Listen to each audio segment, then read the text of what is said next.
Mr. Chair. Bigla ba niya naman sinabi, tingnan niyo yung mukha ni Marcoleta kung matatawa kayo. Sino yung official owner? Sino yung beneficial owner? Sino yung gaming system administrator? Ano yung mga games? Katulad po ng halimbawa, itong AB Leisure Exponent Inc. Yung mga games niya po, ito yung DG Plus, Arena Plus, Bingo Plus. Ito po yata yung nag-sponsor nung isang concert. Ngayon lang. Yun pala naging sponsor. Tignan mo nag-sponsor ng concert sugal. Samantalang kami, wala nga kaming naging sponsor sa amin. Pogo vlogger daw kami. Imagine mo yan.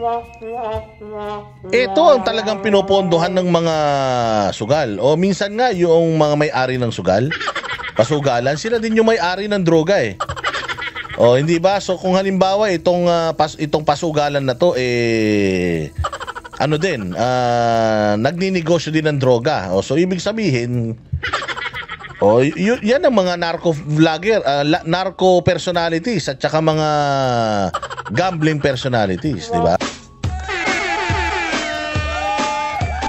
Dancing with the beat with DJ Glenn on the mix. Marcos Bangag.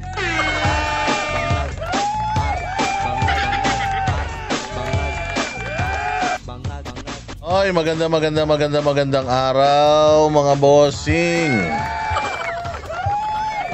Kamusta ang buhay-buhay? Ito na naman po ang inyong pinakapaboritong fake news peddler sa bayat ng YouTube.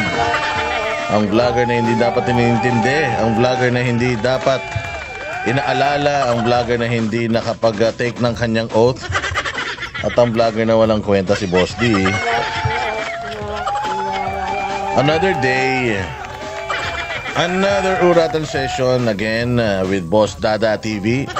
At pasasakitin na naman natin ng mga ulo, katawan, kasu-kasuan, balun-balunan, lahat ng mga kriminal, adik, sabog, bangag, magnanakaw, mandurugas, mandurukot, salot, switik, mga putok sa buho, ipinutok na lang sana sa kumot ng kanilang mga magulang, mga kawatan, mga sindikato, mga demonyo, Santanas, Judas, Barabas, Hestas.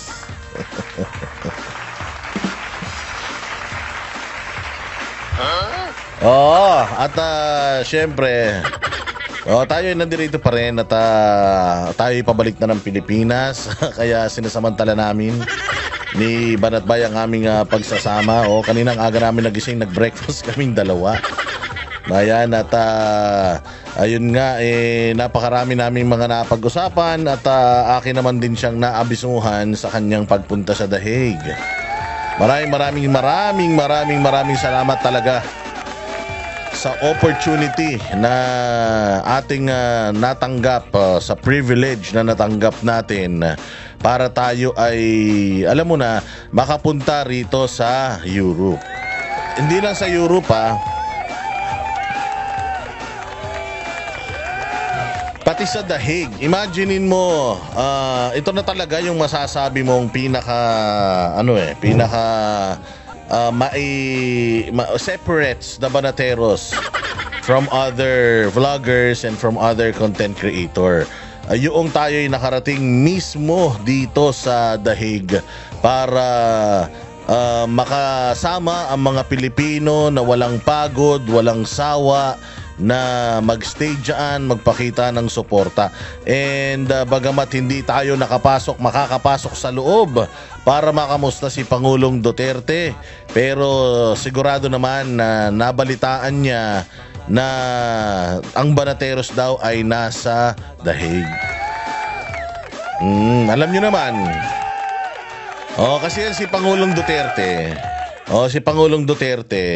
Hindi naman sa pagmamayabang pero si Pangulong Duterte at yung mga Duterte, kapag tayo ay nagpupunta ng Davao, halimbawa pinatawag tayo sa Davao, meron tayong gawain doon. Oo, hindi pa yan. Si Pangulong Duterte kailangan pag nagpunta ang Banatero sa Davao, hindi pwede na hindi tayo magkita-kita. Kaya nga yun yung isang miss namin. Syempre, alam naman natin na tayo ibabalik ng Davao. Ako kasi ibabalik ako ng Davao. Pag-uwi ko ng Pilipinas, mga few days, pupunta na ulit ako ng Davao dahil meron po tayong gaganapin dyan sa Davao na isang malaking pagtitipon kasama ang mga magagaling na mga performers natin. Meron po tayong gaganapin dyan na isang pagtitipon para kay Pangulong Duterte dahil 5 buwan na po simula nung siya ay kinidnap. Pero aside from that, si Pastor Apollo Kibuloy, more than 1 year na po siya na nakakulong ngayon. Naku po, talaga namang yan yung nakakainis. Dahil yung mga nagmamahal sa bayang Pilipinas, yung mga tumutulong sa Pilipinas, yung mga talaga namang concern sa kapakanan ng mga Pilipino, ganito ginagawa nila. Ginigipit, mga hayop na yan. So tayo laging pumupunta ng Davao, pinapapunta tayo lagi niyan ni Pangulong Duterte. Tapos kapag nagkikita tayo ni Pangulong Duterte, minsan yung gusto niyan kwentuhan lang, gusto niyan kantahan lang. I remember last time na nagpunta kami doon, na nagkita kami sa Davao, that was I think last year. Inano niya pa kami pinakanta niya pa kami isa-isa. Sabi niya, Boss Dada, kumanta ka. Ang trip kasi niya ni Pangulong Duterte kapag nakikita-kita kami, magkukwento yan. Alam mo, nakakatuwa kasi para talaga siyang lolo mo. Yung paulit-ulit yung kanyang kwento, na kwento niya na ng ilang beses. Pero kaming mga Banateros, talagang lagi pa rin kaming nakikinig at never kaming mapapagod sa mga kwento ni Pangulong Duterte na kung may mangyayari sa kanyang masama dito sa Dahig, yan talaga yung mga memories na iti-treasure namin. Kaya nga sabi ko sa inyo, napakapalad talaga namin mga Banateros. Siyempre sa tulong yan ni Pastor Apollo Kibuloy, napakapalad namin mga Banateros kasi maraming beses namin nakasama si Pangulong Duterte and alam ko na marami kaming mga ginawa nakasama si Pangulong Duterte na sa Banateros lang niya ginawa. Alam mo ba na kinakantahan kami niyan ni Pangulong Duterte kapag nagkikita-kita kami. Kaya nga alam namin na yung paborito niyang kanta na yung MacArthur's Park. Yan yung pinaka-paborito niyang kanta at ikinwento niya sa amin kung bakit paborito niya yung kanta na yan. And if you remember, nung mga panahon na ginigipit si VP Sara, yan din ang inano sa kanya. Yan din ang sinabi sa kanya ni Pangulong Duterte, MacArthur's Park. Bakit paborito ni Pangulong Duterte ang MacArthur's Park? Kasi noon daw siya ay nag-board exam, ay nag-pre-review for board. Bale magbabar exam siya para siya ay maging isang ganap na abogado. Yan daw kanta na yan, yung MacArthur's Park daw na yan, yung hindi niya makakalimutan. Kasi minsan daw magre-review yan sila, si Pangulong Duterte daw, doon yan nagre-review kung saan maingay. So magre-review siya, meron daw isang bar dyan sa may University Belt, sa U-Belt, kasi taga Baste si Pangulong Duterte, San Sebastian. Hindi San Sebastian, San Beda pala. Taga San Beda siya. So dyan sa may University Belt. Yung sa MacArthur Park ulit, no? Pasensya na, medyo nabitin. Ayun nga, yung sa nagre-review siya doon sa maingay na lugar. May jukebox daw doon. At yung jukebox na yun, nilalaglagan daw ni Pangulong Duterte ng todo yun. Tinutodo daw niya yun. Tapos yun lang nang yun ang tumutugtog. Wala nang ibang tumutugtog kung hindi yun lang. Ngayon, siyempre uso dyan sa U-Belt yung mga fraternity at mga loko-loko. So, nabwisit sa kanya. Nabwisit sa kanila. Dahil paulit-ulit nga yung tugtog. Suma total, nagkarambulan dyan sa sa bar na yan at napukpok pa nga daw si Pangulo ng silya sa ulo. So to cut the chase, naging sobrang memorable sa kanya yung kanta na yan, at sinasabi nga niya na hindi ako makakapasa sa pagkaabogado kung hindi dahil sa kanta na yan. Kaya yan yung of all time pinaka-paboritong kanta ni Pangulo. At dahil paborito niya yan, kinakanta niya yan sa amin at kinanta niya yan sa amin nung huling nagkita kami. Oo, nagkita kami kasama ang buong Banateros, si Pangulong Duterte. Kinanta niya yan sa amin sa stage, yung ano na yan. At marami pa siyang kinanta sa amin doon. Syempre kami ni Jay noong mga panahon na yun talagang paus-paus kami dahil noong mga panahon na yun, yan yung mga panahon na nakikipaglaban tayo dyan sa KOJC, sa Siege.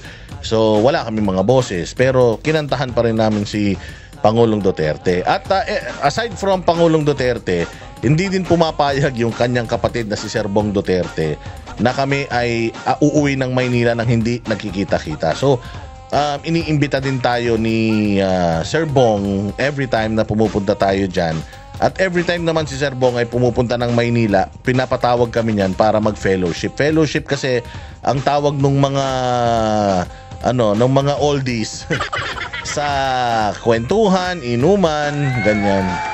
So napapatawag din tayo. And ako, personal din na nagpupunta kay Mayor Baste dahil siyempre alam nyo naman si Mayor Baste kumpare natin yan tropa pits natin yan so nagpupunta rin tayo dyan. Kaya nga ako noong nasa Hague talaga sinabi ko kay VP na VP, sabi naman nandito yung Banateros. Hindi ko na lang natanong si VP, but our presence was known definitely by Pangulong Duterte, at gustong sabihin ng Banateros na sa abot ng aming makakaya ay pupunta kami at susuporta sa kanya dahil mahal namin siya at dahil nirerespeto talaga namin siya at dahil tinuring na rin niya tayo na kanyang isa sa kanyang mga kaibigan. Hindi ko makakalimutan nung meron kaming isang meeting dyan din sa Davao. Sinabihan niya kami, lahat kami magkakasama kami, ako, si Trixie, si Mark Lopez, si Doc Lorraine, at yung Banateros, si Boss Dada, si Jay, si Coach Oli, basta yung buong 5 Banateros. Wala pa si paring RJ nun sabi niya sa akin, sa amin, maraming salamat sa inyo. Marami akong kaibigan pero tinuturing ko kayo as one of my dearest friends. Why? Sabi niya, hindi ko mairaraos yung aking pagiging presidente noong 2016 hanggang sa ako'y umalis ng Malacanang. Hindi ko yun mairaraos kung hindi dahil sa tulong ninyo. So maraming salamat sa tulong ninyo, pagtatanggol niyo sa akin, sabi niya. And I am treating you as one of my dearest friends. Wow. Oo, si Jay nga muntik maiyak nun So ganun, kaya kami ni Banat Bay, nagpunta talaga kami dito to show support, not to brag but to show support. Kasi nag-apply din ng visa yung aming mga kasamahan. Unfortunately, hindi sila na-approve kasi mahirap naman talagang ma-approve sa visa. Kami kasi ni Banat Bay, kasi yung mga kasamahan namin sa Banateros, wala pa silang mga visas na sa mga visa countries. Hindi pa din sila nakakapunta sa mga countries that requires tourist visa. So kasi meron akong US visa, meron akong Japan visa, meron tayong dati ng Schengen visa, kaya na-approve kami ni Banat Bay. Unfortunately, yung mga kasama namin hindi. Kasama sana yung buong Banateros. Kung pwede lang, ang gagawin nga sana namin is alternate kami hanggang sa hearing ni Pangulong Duterte. Ngayon ako, si Banat sa susunod, si Jay Guevara sa susunod, si Coach Oli sa susunod. Ganun sana yung gagawin namin para at least tuloy-tuloy na may mag-cover dyan. Kasi hindi dapat mawala yung apoy ng mga kababayan natin ng mamahal kay Pangulong Duterte dyan. Kaya nga napapasalamat kami kay Alvin kasi kung wala si Alvin and Tourism, mahihirapan, wala tayong balita, pero ganoon. At saka si Ma'am Hanilet din, noong pumunta siya, kasi sakto nung nagpunta siya, pabiyahe naman kami ng Paris ni Kuya Anton noon, hinanap niya kami. Sabi, nasan si Anton? Nasan ng Banateros? So, we are proud.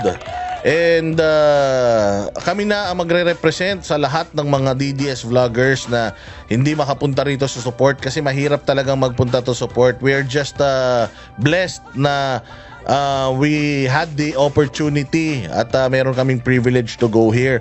And kapag kami ay napag-utusan ulit na magpunta rito, in a heartbeat, pupunta kami ulit dito para maghatid sa inyo ng mga kaganapan dito sa The Hague.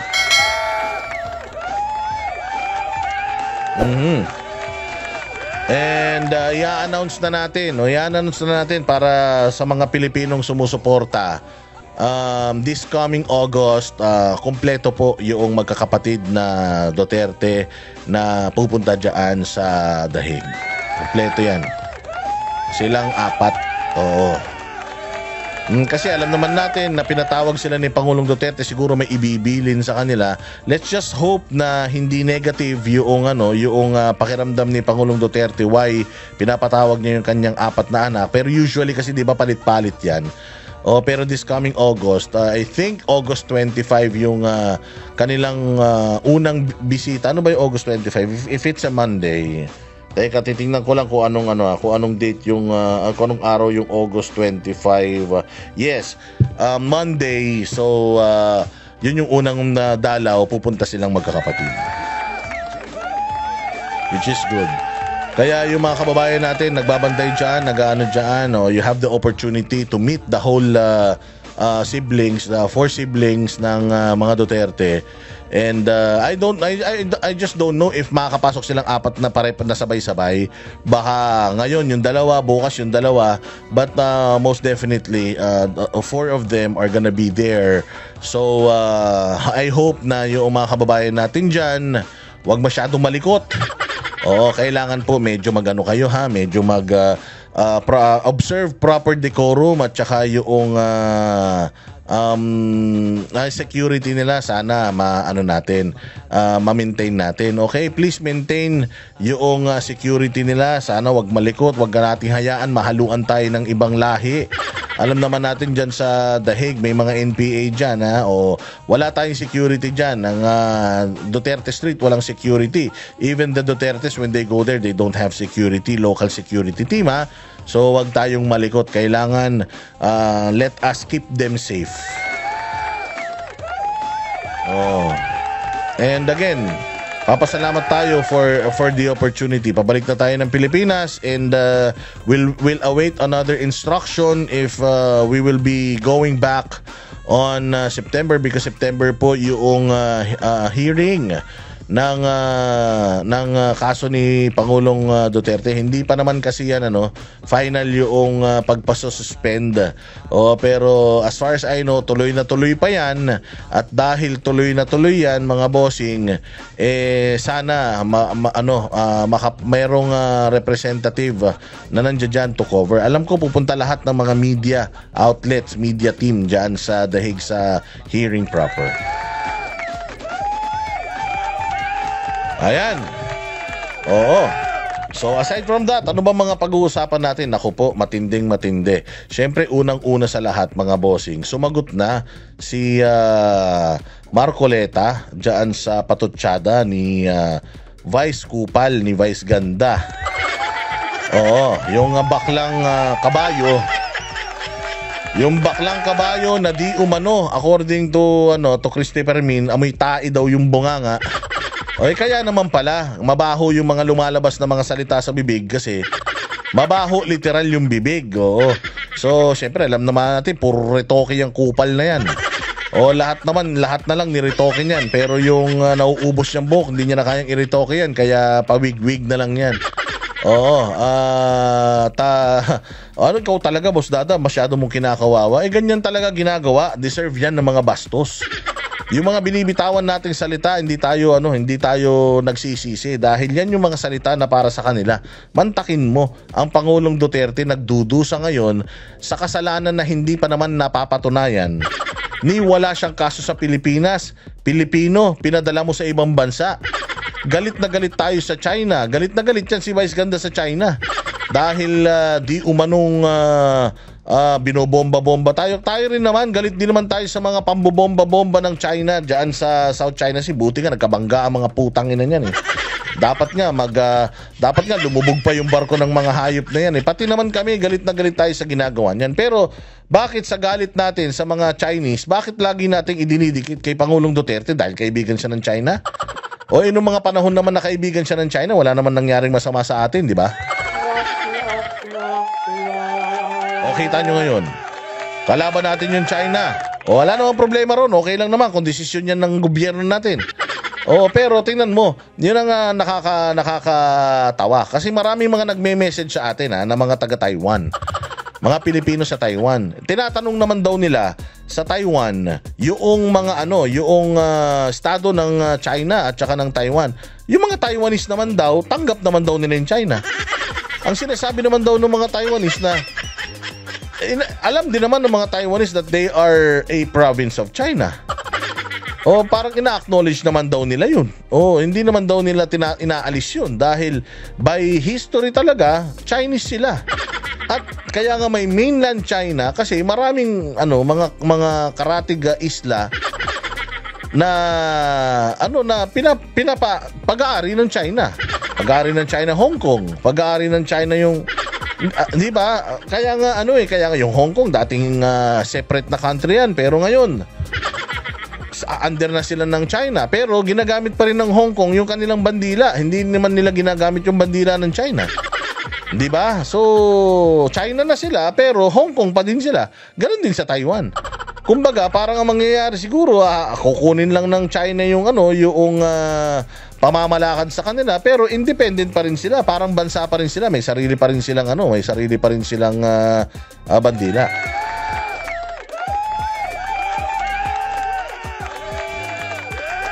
Diba? Kaya nga tinawag sila na Chinese Taipei. Kaya nga Chinese Taipei kasi Chinese sila eh. Bakit ba kasi tayo nakikialam dyan sa away ng dalawa na yan kung may away man sila? Ang problema nga, wala naman daw palang away yan. O nakikisali tayo. Ang dami-daming problema ng bayang Pilipinas, nakikisali tayo na sinasabi pa na magaling natin na Pangulo na madadrag tayo dyan sa awayan na yan. Hindi tayo madadrag kung di ka nakikialam. Ang dami-dami mong problema sa bayang Pilipinas, pinakikialaman mo yung problema ng iba. Hindi ba pinaghahandaan mo yung gera, putang ina, hindi naman mangyayari yan. Dapat ang paghandaan mo kung papaano mo sire-resolbahin yung problema natin dito sa Pilipinas. Hindi yung problema ng dalawang bansa, wala ka namang doon, wala ka namang kinalaman. Nakikialam ka. Hindi ko maintindihan kung bakit. Ano bang may kinikita ka ba dyan? Oo, mantakin mo gagastos ka na sandamukal na missile para lang maprotektahan mo yung sarili daw natin. Dahil nakadepensa daw tayo. Unang-una sa lahat, ipakita mo na neutral ka dyan sa gulo na yan dahil wala kang benepisyo dyan. Wala kang kinalaman dyan. Hindi tayo mga singkit. Pabayaan natin yung away ng mga singkit sa singkit. Ba't mo pakikialaman? Yung issue mo dito sa Pilipinas, yun ang intindihin mo. Kagutuman, pagdami ng droga, at kung ano-ano pa. Napakarami nating problema sa bayan. Baha at kung korupsyon. Yun ang paghandaan mo. Yun ang bumili ka ng missile tapos yung missile na binili mo, pasabugin mo lahat ng mga kriminal sa Pilipinas. Ganun. Di ba? Katulad dito ni Vice Ganda, mag-statement ka tungkol sa South China Sea. Atin ang South China Sea, hindi po atin South China Sea. Ang atin po ang Pilipinas at kung ano man yung mga inaangkin nating mga isla dyan. Pero yung buong karagatan, di atin yan. Pero totoo naman na binubuli tayo dyan. Kaya nga sinasabi natin, in order for us to have a peaceful navigation dyan sa pinag-aagawang lugar na yan, makipag-ayos tayo dun sa mga bansa na nagkiklaim ng teritoryo na yan. Hindi tayo dapat nakikipag-away, tama? Hindi tayo capable Yun lang naman, kapayapaan dyan sa karagatan na yan. Ngayon, paanong kapayapaan, Boss Dada? Binobomba tayo. Ayun na nga. Kaya nga yan yung mga dapat nating inaano. Instead, awayin natin sila kasi hindi naman tayo mananalo talaga. Kausapin natin sila, ireklamo natin sila sa dapat reklamuhan, and then wag tayong hihinto, ganun.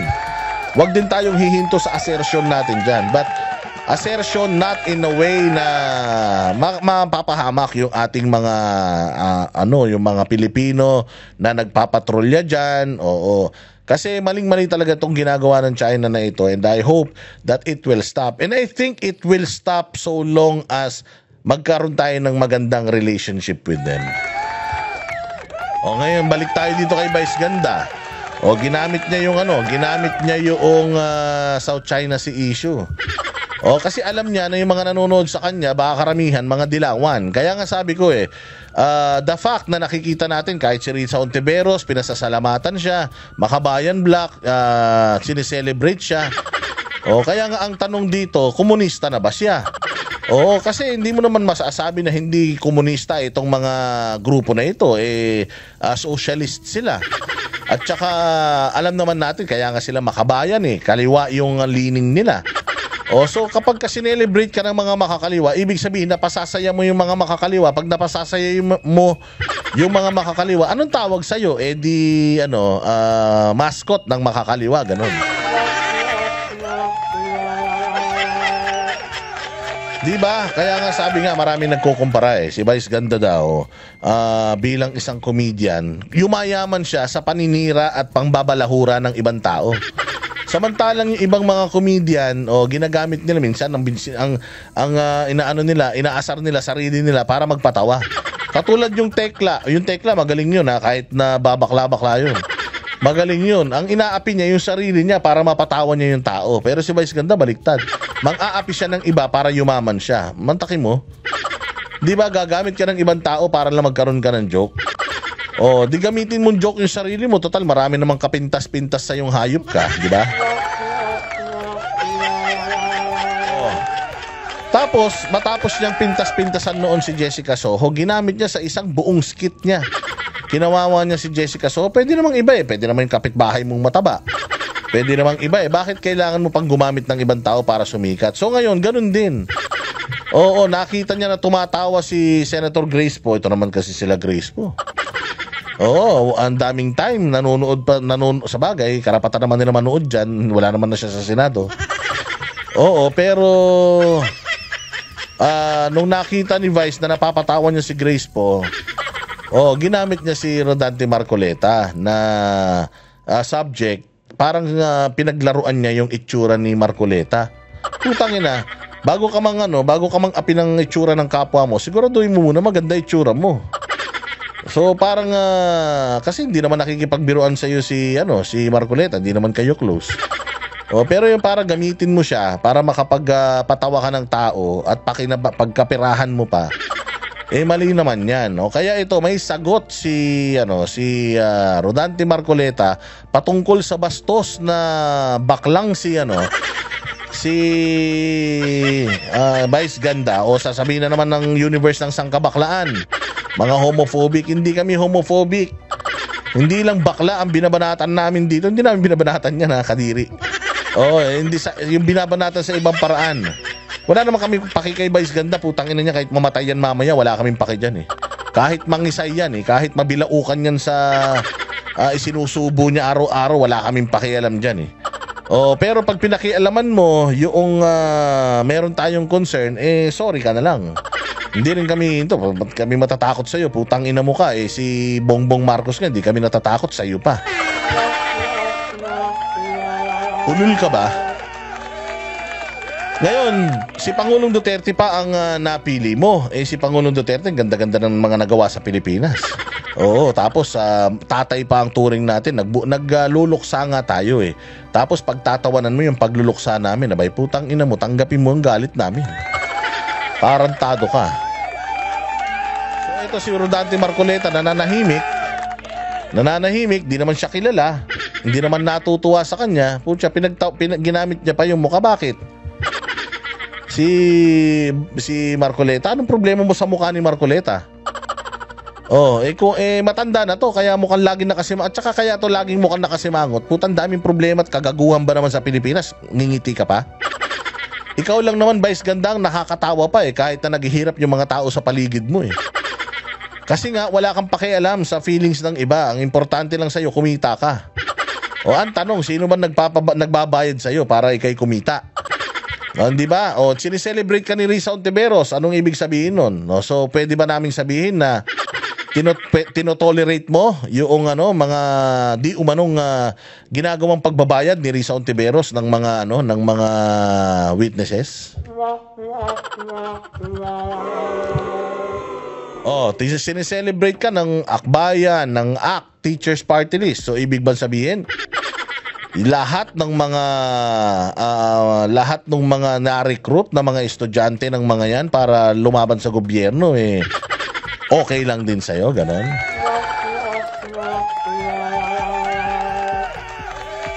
Di ba? So, ikaw ba, sinasabi mo na anti-Duterte ka talaga? Ano ba kaya nga ang tanong dito? Anong nagawa ng mga Duterte sa kanya?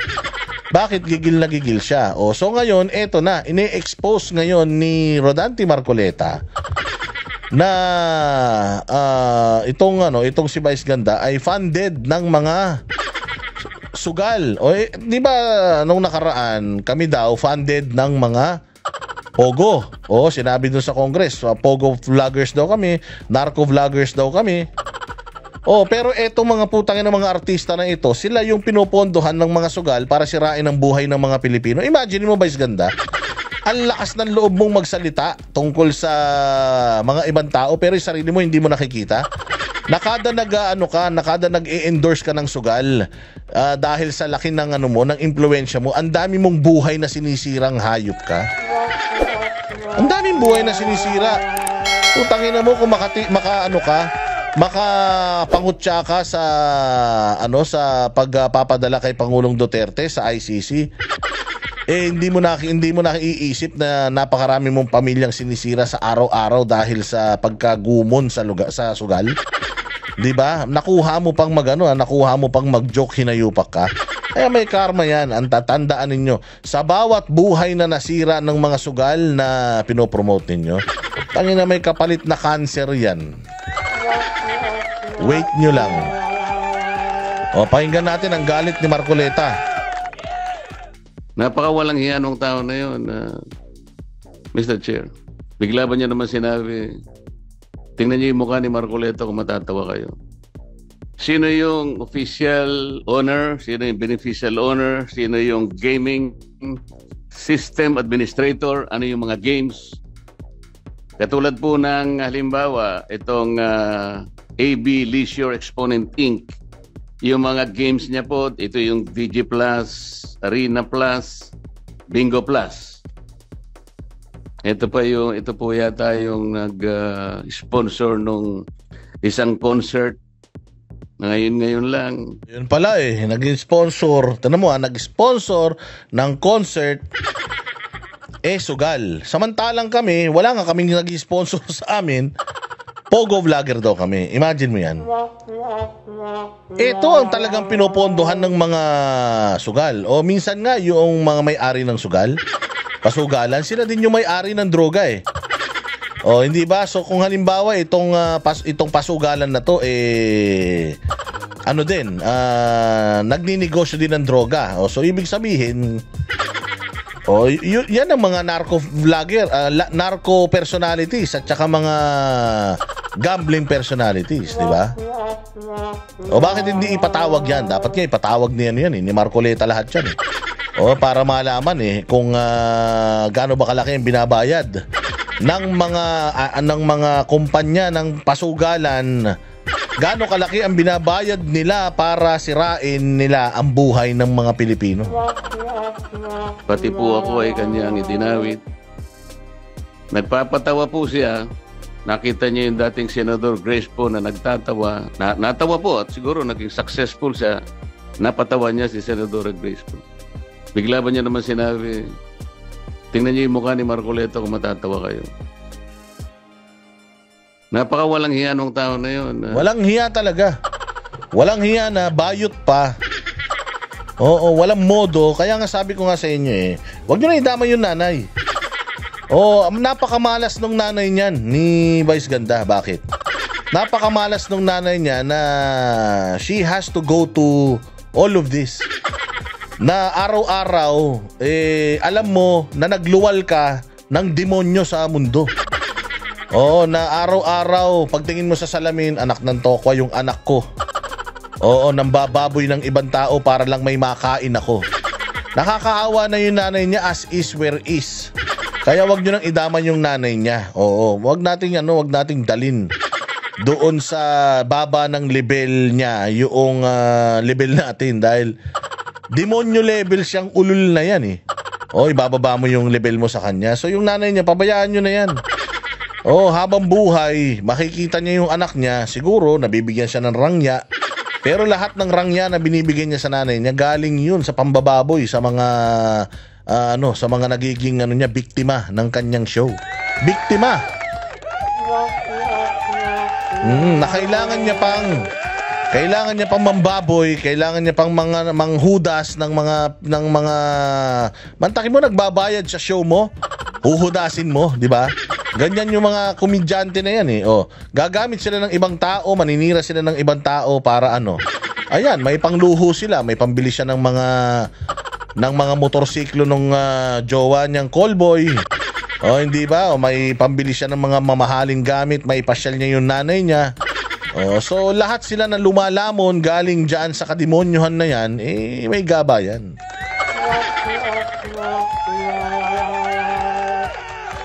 Mo, si Marcoleta lumalaban sa corruption. Si Marcoleta lumalaban sa mga injustices sa Pilipinas. Tapos pagtatawanan mo, tanginan yan. Sino ka? Ano na itulong mo sa Pilipinas? Hindi ba para ganyanin mo si Marcoleta? Buti okay lang naman sa akin kung talagang political siya. Halimbawa, mga vlogger siya, anti-Duterte. Binababoy mo araw-araw si Marcoleta, okay lang yun. Pero artista ka hindi ka naman political. Pero ba't idadamay mo politika? O tanggap na namin ikaw naman, Boss Dada, ikaw rin naman, ka rin naman, binabanatan mo rin naman kahit hindi ka naman kilala. Oo, pero political, political vlogger ako. At yun talaga ang yun talaga ang content ko. Oo, banatan yung mga kawatan, banatan yung mga kalaban ng gobyerno ng Pilipinas at kalaban ng mamamayang Pilipino dahil mga kawatan. O, hindi ba? O, hindi naman ako komedyante. O, hindi naman ako katulad mo na komedyante na kukuha ng pera ng mga manonood tapos babasusin ko yung mga same people na nanonood sa akin. Ganyan sa mga comedy bar eh. So, dito kay Marcoleta, kaya nga, ang tanong, anong problema mo sa mukha ko? Anong problema mo sa mukha ko? Kung may problema ka sa mukha ko, turuan mo ko kung paano pagandahin yung mukha ko. O, hindi ba? Mr. Chair, ayaw ko na pong patuksin siya. Ang nag-sponsor po yung DG Plus. Kaya po lumalaki po Gumagamit po sila ng ganong klaseng mga sikat na mga tao. So, alam ko po malaking pag-uusap ito, Mr. Chair. At alam ko, I think the PAGCOR and the DICT will be struggling to reinvent themselves kung paano ma-address ito. Halimbawa, mapag-usapan natin total ban. Di ba? Pala nyo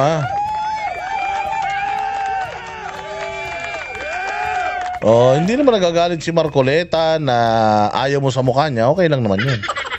Pero ang nakakainis lang kasi dyan, is yung nagtatago ka sa kasikatan mo. Makakasakit ka ng ibang tao, tas kunyari magsosorry ka, tas gagawin mo ulit. Yan ang problema Noong ginawa niya yan kay Jessica Soho, nagsorry yan, nag-public apology yan Pero kita mo, ginagawa niya ulit. Yung mga tao na yan, mga patay gutom sa karangyaan at saka sa pera yan. Gagawin niya ng lahat para makuha ang lahat ng mga followings ninyo. Magkukunyari yan, magbibitaw pa ng mga Bible verse, mga hayop na yan. Magbabait-baitan pa yan na kunyari they are all for unity and nation building eklat. Pero putang ina, yung mga yan, walang pakundangan yan hanggat makukuhanan ka ng pera niyan, hanggat may magi-endorse, kahit nga droga, i-endorse ng mga yan Basta bayaran mo sila, kita mo.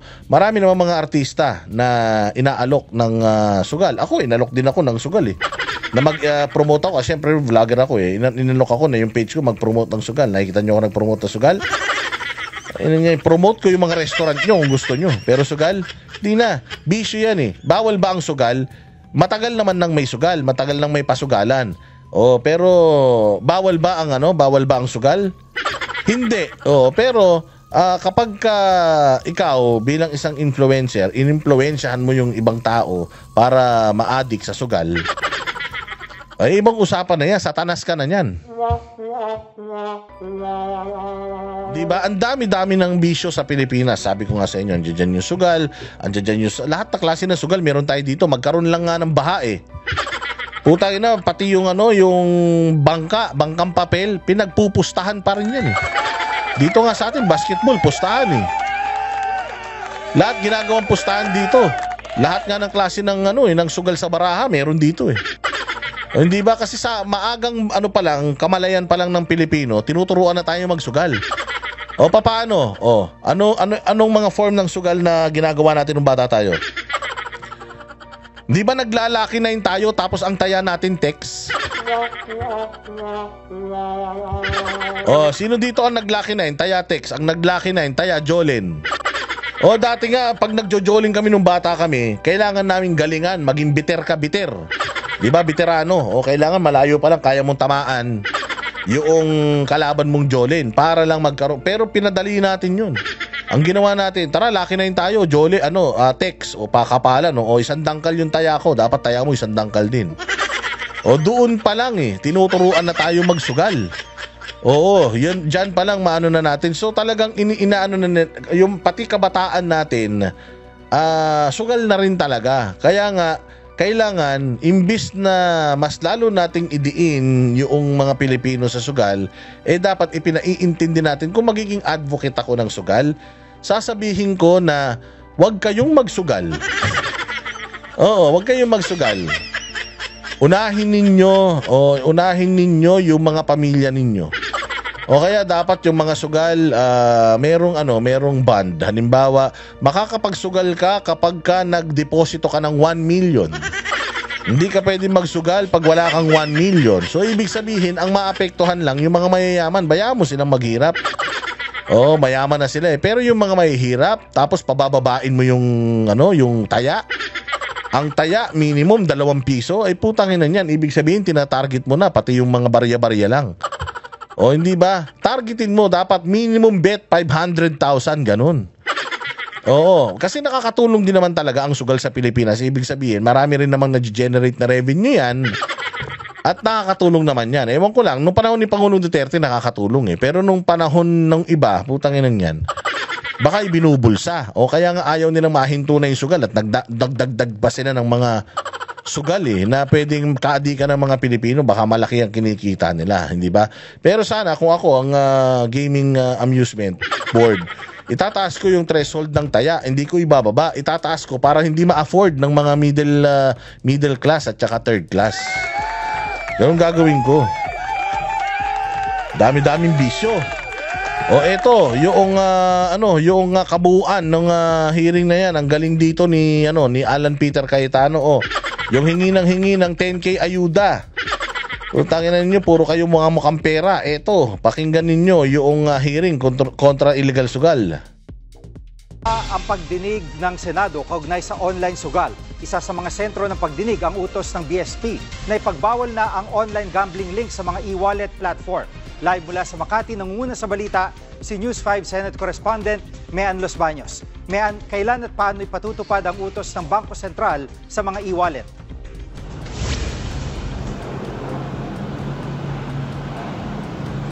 Jiggy, sa darating na linggo o Sunday, dapat wala na raw makikitang icons at links na magdidirect papuntang online gambling sa mga e-wallet. So yan ay para hindi na raw ma-access through e-wallet mga links at icons sa Senate hearing kanina. Narito ang bahagi ng pahayag ng ilang senador.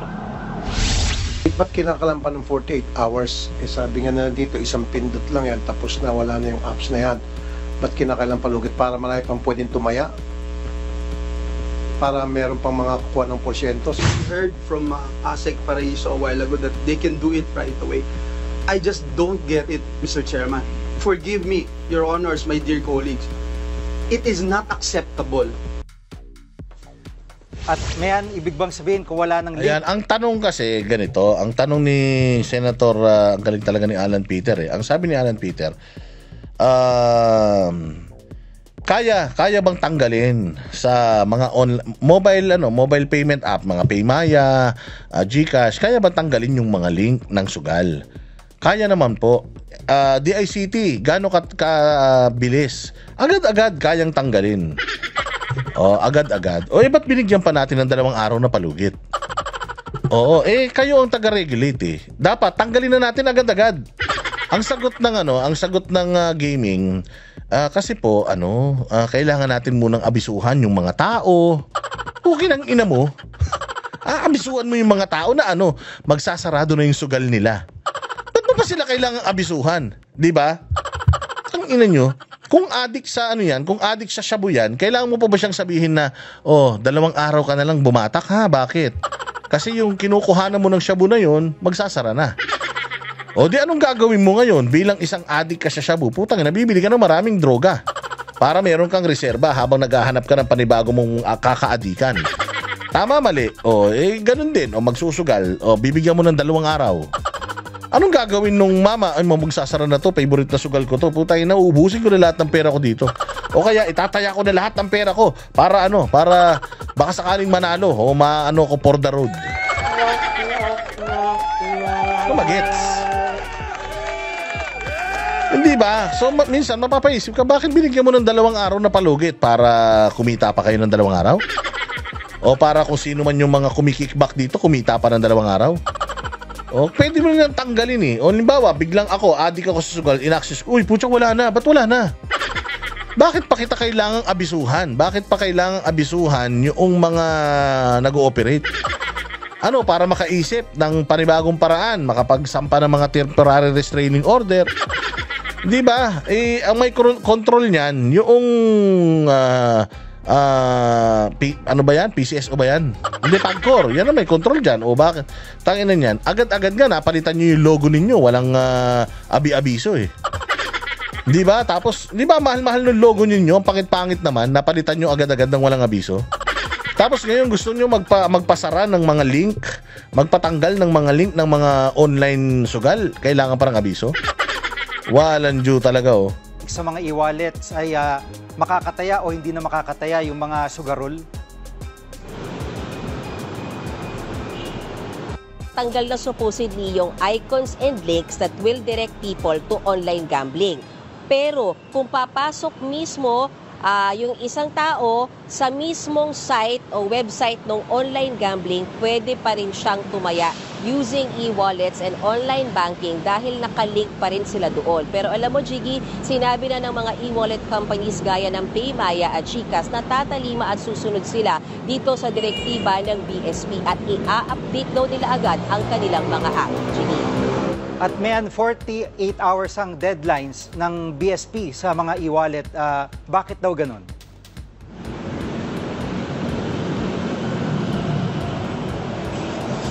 Kailangan daw kasi ng sapat na oras, Chiki, paliwanag ng BSP, hindi lamang ng mga e-wallet companies to take down, tanggalin yung mga icons and links, kundi mismo nung mga customer para i-withdraw yung pera nila dun sa gambling account na yan. Narito ang bahagi ng pahayag ng BSP. Tayo na, huwag nyo na ipa-withdraw. O yung pera nila sa gambling account, i-donate nyo na. O i-donate nyo sa mga nasalanta sa baha, putsayan, para lahat sila matalo. Tama yan. Pero alam ninyo, mga bossing sa sugal, walang nananalo talaga dyan. Mananalo ka saglit, pero mas malaki yung matatalo kaysa sa mananalo. Wala pa akong nakilalang nag-casino. Wala pa akong nagkilalang kahit sinong nag-casino na tinalo niya yung casino. Wala pang ganun nangyari. Tayo na yan. Kahit na tayo rito, mag-away-away tayo rito, wala pa akong kilala na nag-casino na tinalo niya yung casino. Nagsara yung casino dahil sa kanya. Mantakin mo, sa dami nang nagsusugal sa casino, wala pang casino nagsara dahil nalugi. Ibig sabihin, utang na kamkam ng pera yan. Kayo pinaghihirapan nyo yung pera nyo tapos sinusugal nyo lang. That we will also provide time for the customers, for the consumers, to withdraw their funds from the online gaming account. Within that time, for consumers who may want to take their money out. Sabi niya, bakit yung mga e-wallets at BSP ang parang sinisita at sinisisi natin? Ang klaro daw na nagkulang sa regulasyon ay ang PAGCOR. Balikan natin ito, pakinggan natin yung bahagi ng pahayag ni Senator Marcoleta at Senator Erwin Tulfo.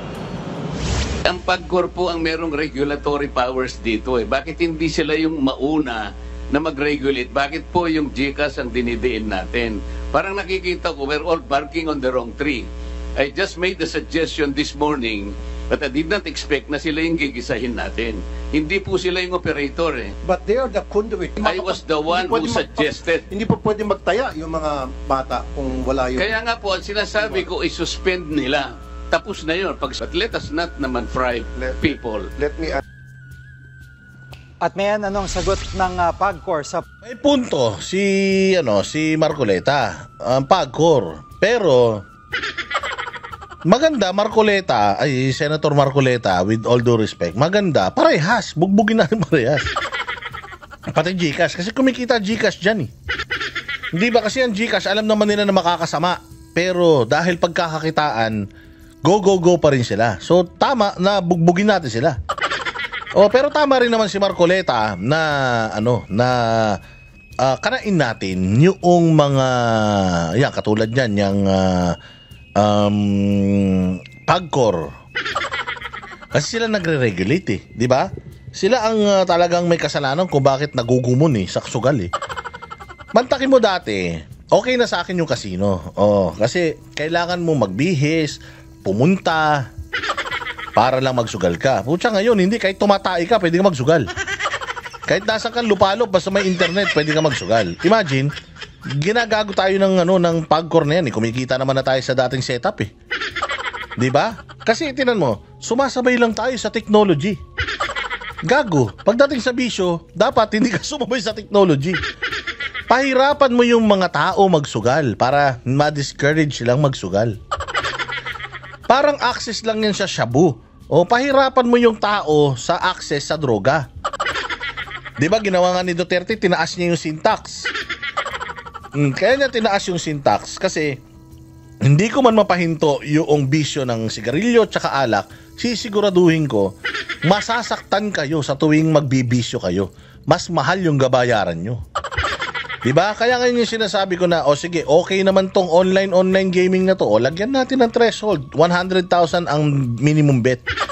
Tingnan natin kung ma-afford pa yan ng masa. Hindi ba okay na yun? Pupunta ka sa casino, doon ka magsusugal, uuwi ka, matutulog, babalik ka na naman. Okay na yun. At least, may hirap-hirapan ka ng konti. Pero yung, kahit na nakahiga ka na, miski patulog ka na, pwede ka pa rin tumaya. Yun yung hindi karapat-dapat ididikit nga ulit natin yan sa drugs 'Di ba? Marami tayong mga bisyo kasi yan. Marami tayong mga ginagawa na mga measures para yung droga matigilan na, hindi ba? Hindi pa rin mapigil-pigil, meron pa rin. Imaginein mo hinihigpitan mo na, meron pa rin. Di lalo na kaya pagka ganito, niluluwagan mo na niluluwagan yung bisyo. Di mas masama yan. Hayop na yan. So ganyan karami ang problema ng bayang Pilipinas dahil dito sa bisyo ng sugal. Ito problema, hindi lang sugal. Ang bagong pumapasok dito sa Pilipinas. Alam nyo ba na may bagong pumasok na something dito sa Pilipinas? Wait lang asan na ba yun? Bukod sa sugal, eto pa, may bago pang pumasok sa Pilipinas na nakakasira na naman ng utak ng Pilipino. Hindi si Tory Baka naman sabihin nyo si Tory yung nakapasok sa Pilipinas na sumisira ng utak ng... Hindi! Itong balita na to, involve si Tory dito dahil droga sa sigarilyo. Bantakin mo nakapasok dito yung hayop na tuklaw na... Meron palang bagong sigarilyo ngayon dito sa Pilipinas. Tuklaw ang pangalan. Putang ina, para ka daw tinuklaw ng adik. Kapag ka tinake mo yan, animal naman talaga. Sabi ko nga, hayop. At ang sabi ni Tore, nakakapangit daw yung droga. Sir, nagdodroga ka ba? Tanong ko lang, hindi nagdodrugs yan. Oh, pero yun, imaginein mo kung si Torre magda-drugs, ano itsura niya? Kasi sabi niya, pag nagda-drugs ka, papangit ka talaga. O, matakin mo si Torre, pangit na, tapos mag-drugs pa. Ano magiging itsura niya? Mukhang magiging ano to, mukhang gamit na posporo. No? Pero makikita nyo dito sa likod niya, putang ina yung bodyguard niya, oh. Hindi talaga siya iniiwanan ng bodyguard niya, putang ina yan, oh. Oh, itong dalawang to parang si Julio at Julia, ang kambal ng tadhana. Kung nasan yung isa, nandoon din yung isa. Pag tumatay kaya to si General Torre, nandoon pa rin kaya ito si Jim Pardo. Antindi, no? May nagagawa pa ba kayong trabaho dalawa? Si PNP chief okay lang, pero ito si Madam, may nagagawa pa kayong trabaho to, buntot ng buntot kay Torre. Baka po siya magpahaba ng buhok yan, Torre, ha? O baka balang araw magkatuluyan pa kayo niyan, ha? O pero maganda tong balita na to, at maganda rin yung mga sinasabi ni General Torre dito patungkol sa droga. O eto na, pasok. Pangit. Tingnan nyo ang before and after. Lahat ng addict pangit. Lahat daw ng addict pangit. Hindi po. Hindi lahat pangit. Meron iba police chief. Oo, may iba police chief pangit pero hindi addict. Joke lang, kayo naman. Oy, ba't galit ka kay Vice Ganda? Boss Dada, binababoy si tapos ikaw ganyan ka rin. Okay lang yun. May kasalanan sa amin yan si Torre, sa dami ng ginawang kahayupan niya sa Kingdom of Jesus Christ. Deserve niya yung mga ganyan. Buti nga, ganyan lang. Sa dami ng kahayupang ginawa nito ni General Torre sa Kingdom of Jesus Christ, mga dimanda nito. Deserve naman niya yan. Pero joke lang yun, kayo naman, di na kayo mabiro. Pero totoo naman, hindi totoo yung sinasabi niya lahat ng addict pangit. Oo, pangit ang ugali, pangit ang isip, pangit ang puso, nakakapangit talaga drugs. Marami na akong kilala na nalulung sa drugs. Dating mga ganda, pumapangit. Oo, bumabaho ka, bulok-bulok na yung iping, ngiwi-ngiwi ka. Tinan mo yung presidente natin. Pangiwi ng pangiwi, hindi ba? Tsaka hindi rin kagwapuhan.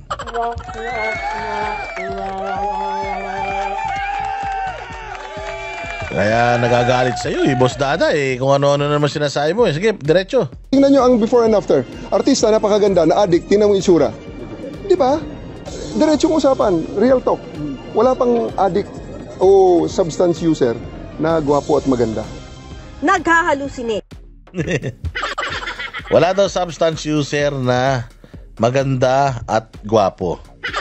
Hindi, marami akong kilala. Maganda at gwapo. Pero substance user. Substance abuser. Yung long-term effect. Long-term effect siguro, General Torre. Ang long-term effect nitong drug abuse is papangit ka talaga. Pangit ka talaga. Hindi, papangit ka talaga, kako. Kapag marami kang inaabuso sa na droga sa katawan mo, papangit ka talaga, Torre. Hindi si Torre pangit. Kulit nyo naman sinasabi ko lang kay General Torre na papangit siya kung magdadrugs siya. Pero hindi ko kayo naman masyado kayong diretso na nga lang natin to. Nangingisay at tila nawawala sa sarili. Ito ang ilang epekto ng sigarilyong tinatawag na Ayan, yung tuklaw. Kita mo nangyayari doon sa tao, puta lumalangoy, wala naman tubig. Paanong nakapasok itong tuklaw na ito, General Torre? Akala ko ba kontrolado nyo na ang lahat? Paano nakapasok ito? Hindi ko alam kung meron na nito nung panahon ni Pangulong Duterte. Hindi naman ako siguro hindi naman ako magmamalinis para kay Pangulong Duterte. Kung nasa panahon niyan lumabas na to, yun ang tanong. Pero uulitin ko, paano kaya ito nakapasok dito sa bayang Pilipinas? Kasi hindi naman to nabalita nung panahon ni PRD. So kung ngayon to nakapasok sa atin, bakit nakapasok to sa atin ngayon? Ibig sabihin, tsaka bagong droga to Ang higpit-higpit natin sa mga smuggling ng mga sigarilyo smuggling ng mga vape paano nakapasok to? So ibig sabihin, may bagong droga. Ibig sabihin, yung Pilipinas maluwag sa droga. May bagong sugal, ibig sabihin yung Pilipinas maluwag sa sugal. Hindi ba? Ito yung mga dapat na iniintindi ni Pangulong Marcos na yung Pilipinas ngayon are under attack ng ng masasamang bisyo. Hindi tayo under attack ng kung sino mang bansa. Walang gustong sumakop sa Pilipinas. Antitigas ng ulo natin. Sinong ulo lang sasakop sa Pilipinas? Pag sinabi mong huwag tumawid dyan, dun lahat nagsisitawiran. Pag sinabi mong bawal umihi dito, puta dun umiihi. Kung saan nakalagay yung bawal magtapon ng basura, nandoon yung maraming basura. Kaya kung ako ay isang bansa, iiwasan ko yung Pilipinas na sakupin. Sasakit ang ulo ko dyan eh. Ang titigas ng ulo ng mga Pilipino pag nasa Pilipinas, maniwala kayo. Oo. Tuklaw o mas kilala sa bansa na tuklaw cigarette. Ayon sa Philippine Drug Enforcement Agency o PDEA, ang tuklaw ay isang uri ng tabako na nagmumula sa Northern Vietnam. May epekto itong kahalintulad ng marijuana ngunit mas delikado. Ginagamit ito sa pamamagitan ng paghit-hit gamit ang kawayan at ang iba naman ay nginunguya. Gayunman, mas mataas nila ang nicotine content nito na nasa 9% kumpara sa mga ordinaryong sigarilyo na nasa 3% lamang. Sinabi pa ng PDEA na base sa kanilang pagsusuri, ang sigarilyong tuklaw ay mayroong synthetic cannabinoid na nakaapekto sa utak ng tao na nagre-resulta ng tila May bagong droga. May mahuhuli kaya tayo na drug lord na nagpapasok dito niyan. Hindi ba? Yun ang tanong. May mga nahuli na daw sila nagbebenta nito sa Palawan, pero paano kaya talaga to nakapasok dito sa atin? Napakahirap magpasok ng kontrabando sa Pilipinas. Paano nakapasok yan? Kita nyo, no, nakaraan may mga sumuko na naman drugs. Oo, ang dami na naman nila nakuhan drugs sa dagat. Puta, wala na naman drug lord. Walang iya na yan. Hindi nga tayo makahuli ng drug lord eh. Gusto pa natin pakialaman yung away ng China at saka Taiwan. Ingisay at pagkawala sa sarili at kung mapapasobra ay maaaring ikamatay. Ang Philippine National Police nakaaresto na ng 5 individual sa Palawan dahil sa pagbebenta ng tuklaw. Ang crackdown naman natin, hindi lang dyan sa tuklaw eh, kundi sa iba pang mga droga, lahat ng pinagbabawal. Yan, tama yan. Tama yan, sir. Ang crackdown daw natin lahat sa pinagbabawal na droga. Hindi kaya yung crackdown natin dapat sa pinagbabawal na drug lord? Kasi yung droga may nahuhuli tayo. Congratulations PNP, congratulations sa Philippine government sa mga na-recover natin na drugs. Pero mas matutuwa mga Pilipino, General Torre, kung marami kang mga drug lords na mahuhuli. Hindi lang droga. Dahil yung droga na yan, di yan aandar. Di yan maglalakad sa sarili nyo. Wala mang paayan eh. O yung mga droga na yan, pupunta yan sa Pilipinas, may magdadala niyan. Sana may nahuhuli tayo yung mga nagdadala niyan. O pinakamaganda yun. Pero maganda naman yung sinasabi ni General Torre dito. Kayo na talaga o. Sinabi pa ni General Torre, walang magandang maidudulot sa katawan ang anumang uri ng ipinagbabawal na gamot. Ba't ba pilit sila ng pilit? Kita naman nila, ang resulta ay napakasama. Ikamamatay nila. So, I would rather tell our kababayans na huwag na kayo maging biktima dyan. Tama ka dyan, General Torre. Huwag na maging biktima.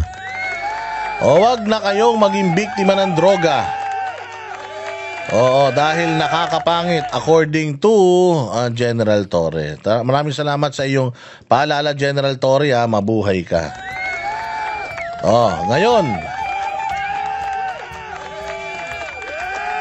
Dito naman tayo sa inyong kinaiinisan. Ayan, yes. Ayan, confidential funds. Kasi usapang confidential funds na tayo ngayon. Usapang daming sugal, usapang daming droga, daming bisyo sa Pilipinas, lahat na masama nandito. Pati masasama ugali nandito.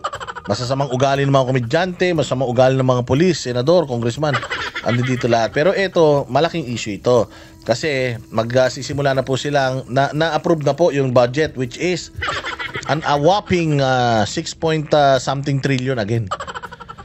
Noong panahon ni Pangulong Duterte, ang budget lang natin nasa 3 trillion. Ngayon, panahon ni Bongbong back to back. From 4 trillion naging 6.something trillion 2025, tapos puro blanco. Tapos ngayon 2026 ganun din. Close to 7 trillion ang budget natin ngayon. Ano kaya ang aasahan natin? Pero according to naman daw, ng mga nag-review initially noong budget, parang sa proposal ni Bongbong Marcos, tila mo parang bumaba yung mga confidential funds ng mga kawani ng gobyerno. Pero yung travel fund ni Bongbong tumaas. Mataas yung kanyang travel fund. So, noong 2025 actually, mas mataas din yung hiningi niyang travel expense. Pero bihira, konti lang din yung binyahe niya noong 2025. Pero laki ng travel expense. Saan mo dinala yung pera? Ngayon din, meron din siyang malaking travel expense, billions din.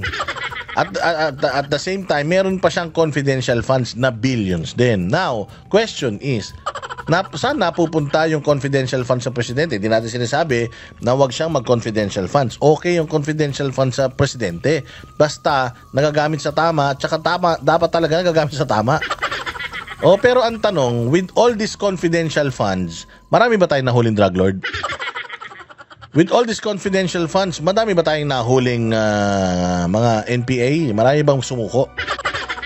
Marami ba tayong tayo ang may pinakamatandang insurhensya sa buong mundo. Pinakamatanda ang NPA na kalaban ng gobyerno natin. Hanggang ngayon, hindi natin magapi-gapi. Bakit? Paano mo magagapi yung kalaban? Puta, nasa Congress yung iba.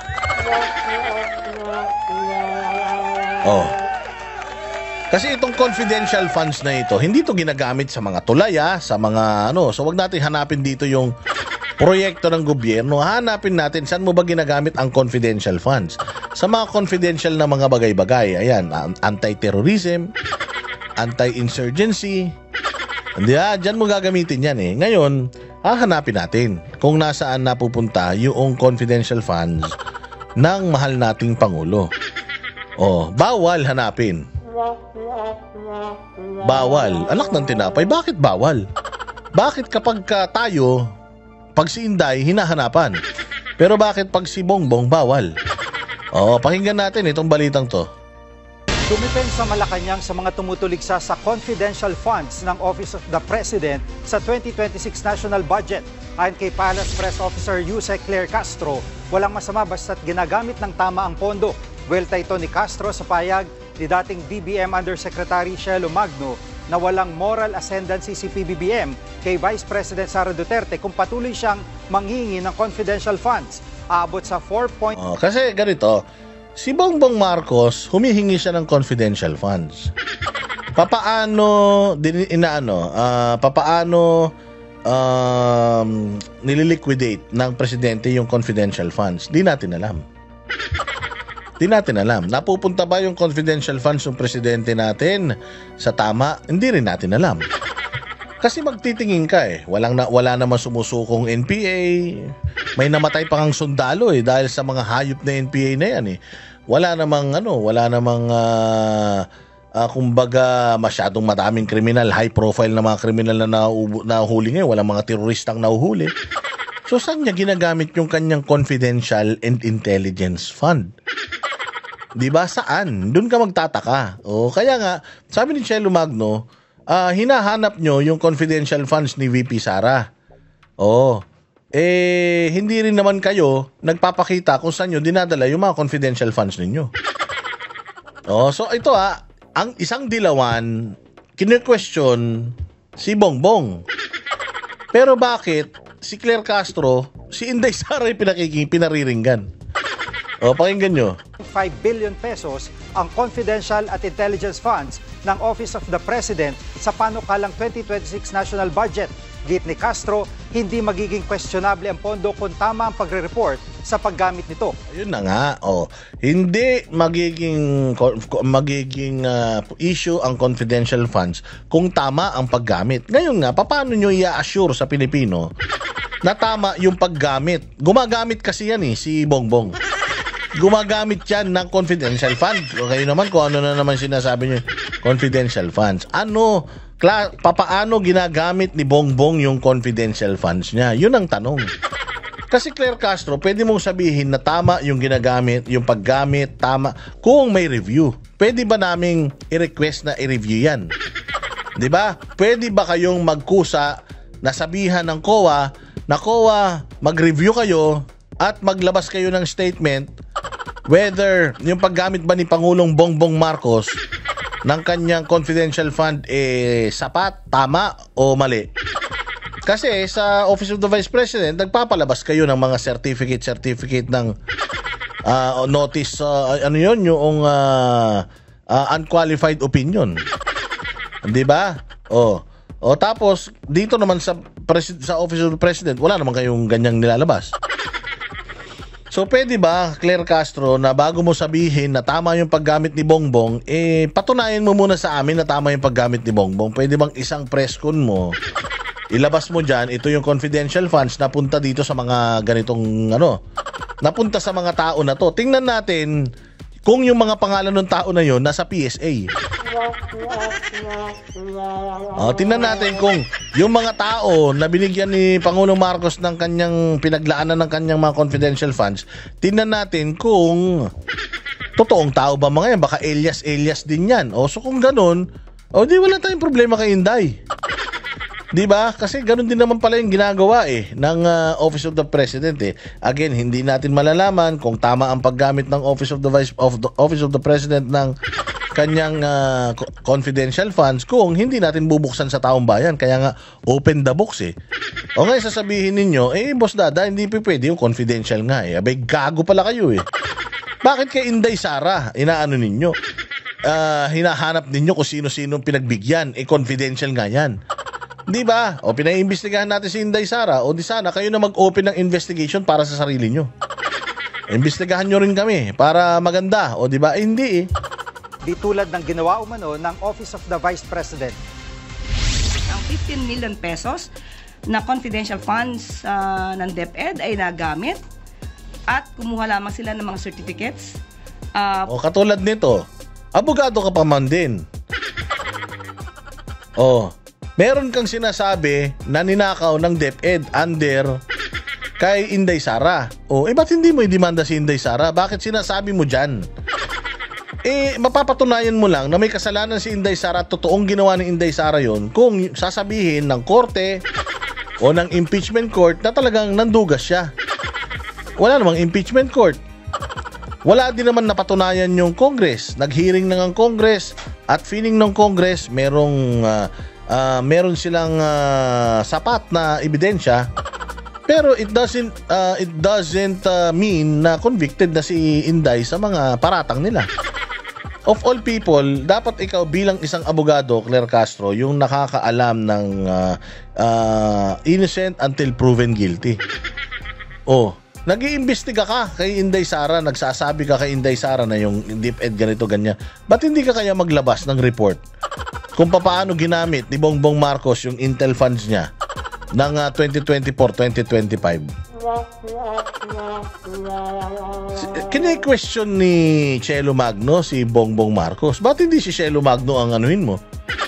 Ang tirahin mo? Kasi pag sinilip mo trabaho ni Chelo Magno, uuwi yan kay Bongbong Bakit? Hinire ni Bongbong yan sa economic team ng pamahalaan hindi nila sisilipin yung mga kagaguwang ginawa ni Chelo Magno kahit di umano may mga dinispal kong pera sa UP daw yan, di umano according to SAS. Pagka sinilip mo si Chelo at nakakita ka ng kababuyang ginawa niyan, kanino mapupunta sisi? Kay Bongbong. Kaya ang sisisihin na naman niya si Inday. Hindi naman si Inday ang subject dito, confidential funds ni Bongbong. Para sa Youth Leadership Summit, pero ito po ay namin na hindi po ito ginastusan ng DepEd. That the President is the Commander-in-Chief and the Chief Architect of National Policy or National Security and Foreign Policy. At kaya nga, National Security and Foreign Policy. Ano na ang nagawa ni Bongbong Marcos para mabawasan ang insurgency? Noong panahon ni Pangulong Duterte, ganito na lang. Ngayong panahon ni Bongbong Marcos with all his intelligence funds, dapat mas maliit. Hindi, lumaki. May namatay na naman ng sundalo. So, ibig sabihin, baka nilulunok nyo lang yan yung confidential funds na yan. Ngayon, magdududa taong bayan kapag hindi nyo nilalabas. Kasi ganyan ang ginagamit nyo kay Inday Sara. Di ba? Wala naman kami pake sa mga confidential funds ninyo. Kasi karapatan nyo naman magkaroon yan. Pero kapag may sinilip kayong ibang tao, dapat ready kayo na ilabas yung sa inyo. Ang hilig-hilig mong isilipin yung confidential funds ni Inday, magkano lang yan? Wala pang 1 bilyon, 10 bilyon yung confidential funds ng amo mo. Kahit yung ginastos lang niya ng 1 bilyon yung ipakita mo. Para naman may silbi ka sa bayan. Hindi yung sisilipin mo yung kabila. Pag tinilip kayo, magagalit kayo. Katulad niya, si Magalong. Ano sabi ni Magalong? I'm willing to work with Marcos. Kaya kong patunayan lahat ng mga aligasyon ko patungkol sa mga kontraktor sa Kongreso. O anong sabi nyo? Hindi nyo siya kailangan. O ba't ayaw nyo? O ba't ayaw nyo magsama ng magaling na mag-iimbestiga dyan sa ano ninyo, sa grupo ninyo? Kasi baka lumabas yung mga pangalan nyo doon sa investigasyon. Kasi ginawa na ni Magalong yan eh. Pinaimbestigahan sa kanya yung Mamasapano. Anong nangyari? Lumabas pangalan ni Mar Rojas tsaka ni Pinoy. Sila may kasalanan. O anak ng toko, anong ginawa nila kay Magalong? O hindi ba? O si Magalong kasi alam natin lahat na walang amo yan. O kapag kaya pinag-imbestiga mo kung ano yung lalabas talaga. Kahit kapalit karir niya, wala siyang pakialam. O ba't ayaw niyong tanggapin si Magalong sa grupo ninyo? O kasi may tinatago kayo, Claire Castro. Kinakailangan po ng pondo ng Pangulo ay hindi naman masama kung ginagamit sa tama. Ang confidential funds or pondo ay nagiging masama kung ginagamit ng isang korap. Oo, tama. Katulad ni Bongbong, korap. Di umano. Kasi sabi ko nga, kung hindi kayang patunayan ni Bongbong sa sarili niya na hindi siya korap, magpa-imbestiga siya. Para mapatunayan kung korap ba siya o hindi. Pero sabi ko nga sa inyo, okay lang yan. Walang problema dyan sa mga confidential funds na yan. Kasi alam ko naman, bukod sa bisyo ng droga, sugal, may bisyo din yung mga nasa gobyerno na magnakaw ng pera ng taong bayan. So kung yan ang issue, at iniimbestigahan din ninyo si VP Sara tungkol dyan, imbestigahan na rin natin yung Office of the President, imbestigahan na rin natin yung Office of the Senate, imbestigahan na rin natin yung Office of the Congress, or House of Representative, at pati Supreme Court, imbestigahan na rin natin kung may corruption dyan. Lahat imbestigahan natin. Para maganda, di ba? Hindi yung namimili lang tayo. Well, again, tama yung sinabi ni Claire Castro, may tumama rin siyang sinabi na ang confidential funds ay hindi pangit basta nagagamit ng tama. Ang problema, paano malalaman ng taong bayan na nagagamit ng tama yung confidential funds ng presidente? Wala naman tayo nakikitang resulta. Yung budget natin, dumoble yung laki noong 2025, may bagong tulay ngayon. Di ba nagbabaha pa rin ngayon? Ngayon, ganun ulit yung budget nila sa 2026. Walang akap, walang AX ha. Walang akap at saka kung ano-ano pang mga ayuda, pero bakit ganun pa rin yung budget? Ba't hindi natin binawasan ngayon? Ibig sabihin, sinanay na nila kayo na ganun kalaki yung budget. At nasanay din naman kayo na kahit ganun yung budget, hindi nyo hinahanap yung resulta. Kaya ayan, nanakawan na naman nila kayo. Yun ang masaklap. That being said, maraming salamat sa inyong panonood. Mabuhay kayo, kita-kita po tayo dyan sa Pilipinas. Maraming salamat po. Magandang araw, tanghali, gabi.